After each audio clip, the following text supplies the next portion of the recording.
সকাল সকাল ঘুম থেকে উঠে সব কাজকাম সেরে এখন চলে আসছি রান্না করার জন্য, কারণ আজকে দুপুরবেলা আমার ননদ, তারপরে আমার দেবরের বউ সবাই হচ্ছে আমার বাসায় খাবে। মাত্র একদিন হয়েছে আমেরিকাতে আসছে, এখনো আমি জানিও না ওরা কি খাইতে পছন্দ করে, মুরগি না গরু না খাসি, কি কি রান্না করব এই চিন্তা করতে করতেই আমার 2 ঘন্টা পার হয়ে গেছে।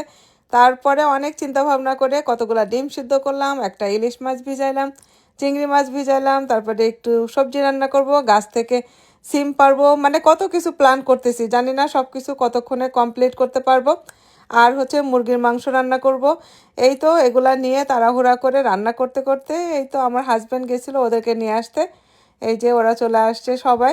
প্রথমবার দীপিকা আর মাহমুদ আমার বাসায় আসতেছে, ভাইয়ের বাসায় আসতেছে। ভাইয়ের বাসা কেমন, ভাইয়ের ছেলে মেয়েদের সাথে দেখা হবে প্রথমবার, মানে খুব ভালোই লাগতেছে আমার কাছে। আমি জিজ্ঞেস করতেছিলাম যে কালকে তো রাত্রেবেলা আসছো আমেরিকাতে, কিছুই ভালো করে দেখো নাই, দিনের বেলা আমেরিকা কেমন লাগতেছে। ওরা বলতেছে যে মনে হইতেছে আমরা বাংলাদেশেই আছি। বাংলাদেশেতে তারা সারাক্ষণই টই টই করে সব জায়গায় ঘুরে বেড়াইতো। আমার হাজব্যান্ড এই যে মোটরসাইকেল দেখাইতেছে।